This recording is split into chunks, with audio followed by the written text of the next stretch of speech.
You will never become confident in your life because you don't know about these four psychological realities which actually make a person confident. तुम internet पे ढूंढोगे how to become confident, it will give you an article saying 10 ways to look confident. It will tell you to shake hands firmly, maintain eye contacts and 8 other bullshit.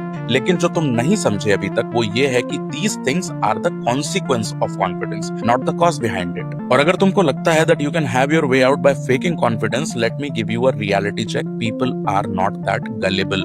इंसान का दिमाग wired है to pick up emotional mismatch. जब किसी के शब्द या उनकी बॉडी लैंग्वेज ये कहती है कि वो ठीक है लेकिन उनके एक्सप्रेशंस डिस्कम्फर्ट शो करते हैं, you have this gut feel saying there is something wrong. आप भले ही कॉन्शियसली उस चीज को पिन पॉइंट ना कर पाए मगर आपके न्यूरॉन्स उस चीज को अच्छी तरीके से पकड़ते हैं. Because confidence is not a behaviour, it's a neurological state. वो स्टेट जो तुम्हारे नर्वस सिस्टम में तब एंटर करता है when your inner narrative, emotions and actions are aligned with each other. Now here are those 4 things that help you achieve that state. Number 1, order and discipline. जब आपका कमरा साफ होता है तो आपके थॉट्स भी ऑर्गेनाइज होते हैं. कभी देखना कि जब तुम्हारे घर में या काम में चीजें अगर अनऑर्गेनाइज होती हैं, you feel constant anxiety all the time. जिस दिन लेट सोकर उठते हो उस दिन बहुत सैड और ग्लूमी सा लगता है. जिस दिन जिम मिस करते हो या डाइट पे चीट कर लेते हो उस दिन गिल्टी फील होता है. This is why order is important because it prevents your energy from getting leaked. Discipline when no one is watching you is equally important क्योंकि आपकी सेल्फ रिस्पेक्ट दूसरों के सामने नहीं बनती है, वो अकेले में बनती है जब आप मुश्किल चीजें दूसरों को दिखाने के लिए नहीं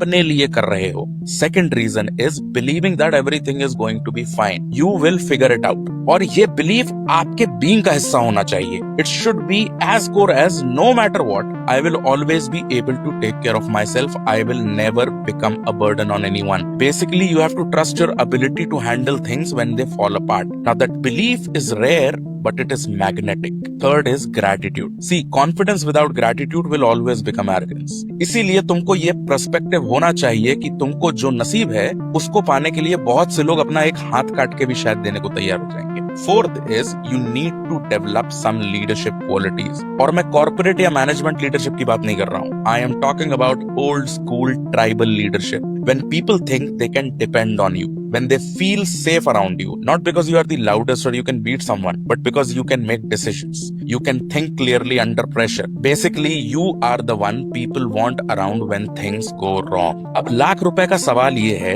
कि ये चीजें आपको कॉन्फिडेंट कैसे बनाती हैं, क्योंकि हर इंसान का दिमाग कोहेरेंस ट्रैक करता है. कोहेरेंस का मतलब होता है something that is systematic and consistent. So when your identity, your behaviour, your presence align, people feel it. You can feel it. And that is the psychological backbone of authentic confidence.